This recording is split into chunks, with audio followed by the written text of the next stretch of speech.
This time, Equestrian Tuesday is about the 150th and 151st Kentucky Derby. What's in store for the greatest triangle in horse racing history? How could anyone carry on the legacy of the Darth Horse Equine Secretary God of Racing upstairs? And now, let's do it. Bitch, let's talk about Derby 150. It fell on May 4th, and did you think they would miss a crossover? Absolutely not. Of course, they didn't miss it. How could they, when Star Wars Day practically demands it? Churchill Downs official bugler Steve Buttleman, he played the Star Wars theme and set the tone for the space race. The race was when Mystic Dan pulled off a three-way photo finish victory over Sierra Leone and Forever Young, marking one of the closest finishes in Derby history. The event shattered records in attendance and wagering, proving that the Derby's legacy is stronger than ever. Then you had the phrase, "May the horse be with you." It's the most commonly used when the Kentucky Derby falls on these four dates: May 3rd, 4th, 5th, and 6th. When the Derby falls on May the 5th, it, it carries over to Revenge of the 5th and also gives good luck to the riders. At least that's how my culture works. The 150th Kentucky Derby was on May 4th, 2024. Crossover is magic. Now, the force was all with 18. Call it the Battle of the Eight Enders, the way the king and viceroy galloped over the throne. It was legendary. Sovereignty rode that force-powered momentum straight to victory with journalism and Baeza right there in the final stretch, making it feel like an epic duel for the throne. The Derby always delivers high drama, but this one had an unmistakable sense of destiny. The way they galloped over the track felt like something straight out of a cinematic showdown. Strategy, power, and the will to claim the crown. And the Preakness stakes will keep the tension alive. Now, you see, Mr. Wiggins is my English teacher. Shout out to him. He told me a secret.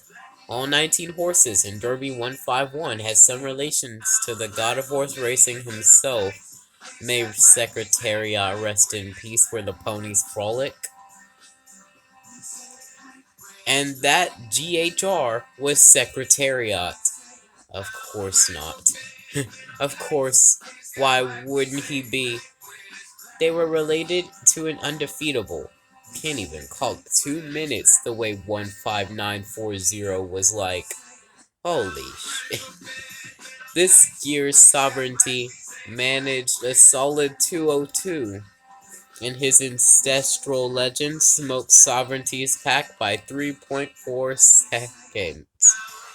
When thoroughbreds don't even realize they're racing, they just do it for the love of the fucking game and the loving way of the riders. Speaking of which, what the fuck is that thing they're carrying? And why do derby jockeys need goggles? Now thoroughbreds, they live for the run. It's instinct. It's passion. It's a rhythm they don't even need to think about. When a horse is in sync with its rider, it's no longer just racing. It's the bond, the trust, the love of the sport. As for the what the fuck they're carrying, you're talking about the crop, another word for whip. It's not just about speed, it's used for guidance and encouragement. So Please, don't beat up your fucking horses with it. This is the 2020s, not the 1850s. Slavery is long gone. Stop enslaving animals, you motherfucker. And derby jockeys, they need goggles. They're they're flying down the track like Pegasus at 40 miles per hour, surrounded by multiple other racehorses with their hooves kicking up dirt and mud and spraying everywhere. Without goggles, they'd barely be able to see, let alone run a motherfucking race. Like, why would they position themselves from a winning stretch drive if they were riding blind? Like the chaotic track conditions too at Derby 151. It had rainy conditions, which means the track was muddy as hell. They probably learned that that hard way. We're talking about the quick legend that started in the high rise of the 1870s. Aristides won the first ever Derby race in 1875. If you're wondering the Derby in which the horse racing god got into, it's 99. Would have astonished everyone to celebrate the 100th. Now, Derby the 99th. In 1973 was a race for the ages. So close to the centennial, yet already legendary in its own right.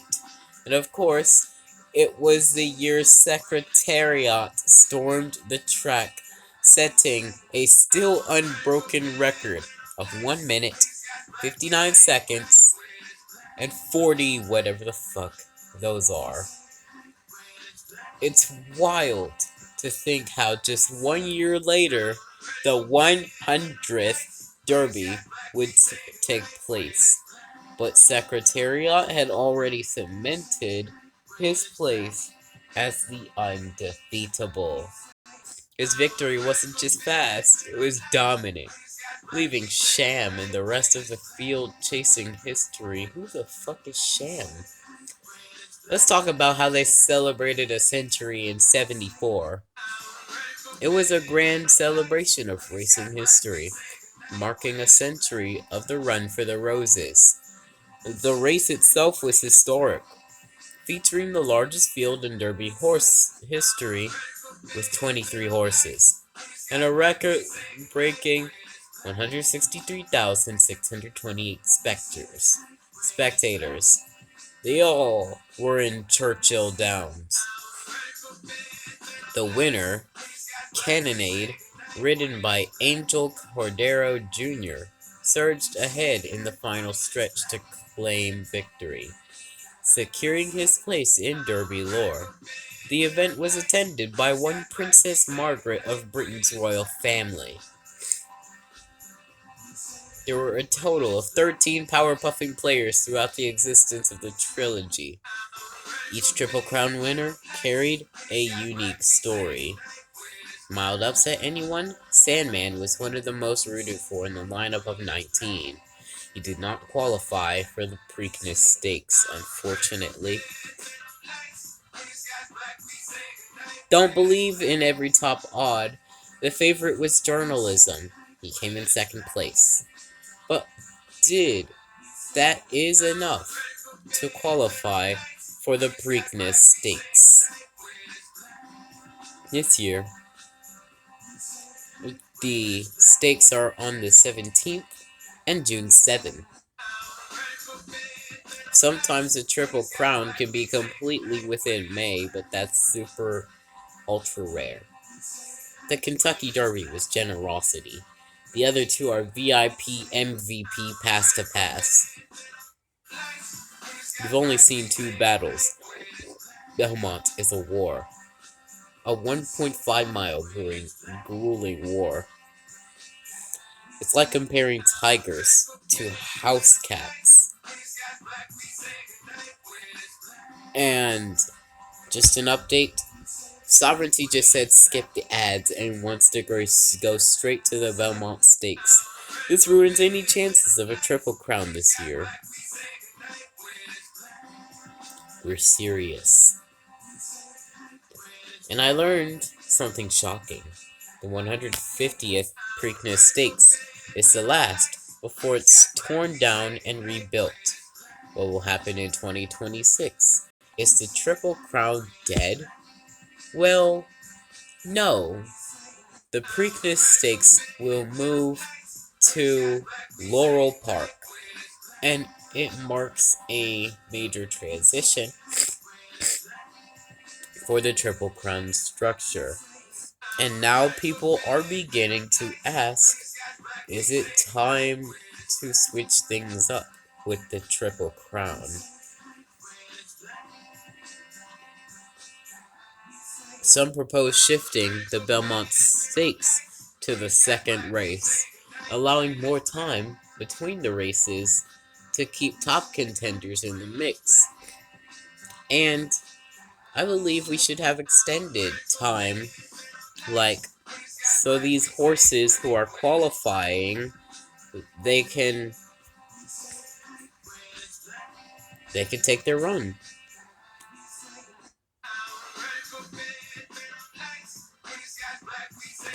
We had 151st. There's Preakness 150. How long has Belmont Stakes been running? Since 1867. It's been around for 158 years as of 2025. Which means the Belmont Stakes will have been in its 159th running this year. It started at Jerome Park Racetrack before moving to Morris Park and finally settling at Belmont Park in 1905, giving it its name. Over the years, it earned its reputation as the test of the champion, pushing contenders to their absolute limits with its 1.5-mile battlefield. Ugh. Now let's run through those Triple Crown horses, otherwise known as the gods of horse racing. Sir Barton from 1919 was the first ever Triple Crown winner when it was not even called that. Gallant Fox was the horse that popularized the term. Omaha, in 1935, was the son of Gallant Fox, proving greatness can run in the family. War Admiral was a fierce competitor forever linked to Seabiscuit. Whirlaway was the only horse to win the Triple Crown while also taking the Travers Stakes. Count Fleet, in 43, dominated the Belmont by an incredible 25 lengths. Assault overcame early injuries to claim the crown.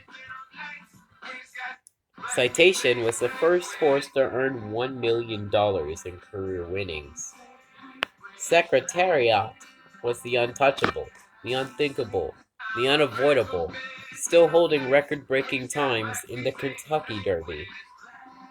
The Seattle Slew, in 77, was the only undefeated Triple Crown winner.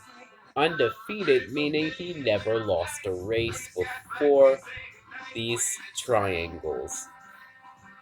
Affirmed had a legendary rivalry with Alydar in all three races. Yeah, they both qualified for all three races in 1978. After the 37-year drought, we had American Pharaoh, who brought the tradition back alive. And then last was Justify in 2018. Was the latest champion and secured the title without racing. Who's better? Debate Secretariat, who set a near permanent throne on the Kentucky Derby, may he rest in peace, or the Seattle Slew, who never lost a race. They were pure. Oh my gosh. Speed is powerful. He won by 31 lengths. Unheard of. He he proved that the Kentucky Derby isn't always the most exciting 2 minutes in sports. It's the most exciting 1 minute and 50 seconds of sports. Would you rather him or Seattle Slew, who never lost a single race heading into the Triple Crown?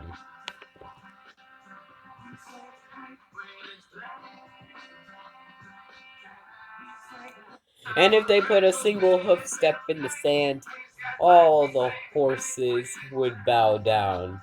If they were anthropomorphized, obviously, because racehorses don't even know they're racing horses. It's just hardwired in thoroughbred nature. Horses don't feel any type of way towards receiving medals.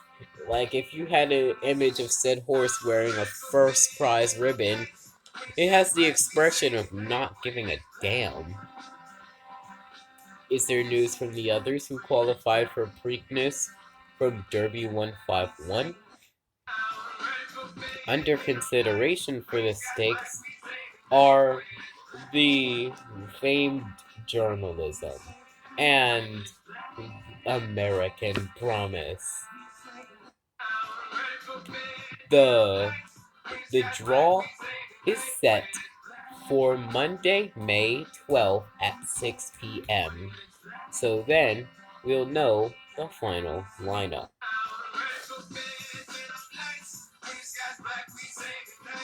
Now there will be an Equestrian Tuesday schedule. We'll track the TC races all May long. Here's the schedule. May 6th, we've already gone through. The 13th, the 20th, and the 27th. May 13th, who's in the stakes? May 20th, the Preakness Prevail. And May 27th, so, bitch, let's talk about Belmont. May 6th and 20th, how should I reveal the winner? Maybe not, I don't know. But the winner is... I've already told you the winner. Oh my gosh, I'm stupid. Oh, guys, we got new paintings and items and shit. So, check that out. Just like the Sovereign Regal one, he also pulled up from the rear and began kicking ass. It looked like he would win, and then came 18 Sovereignty from behind and snap. Although I'm talking about the Derby, I'm waiting for the 17th, where the Preakness Stakes is.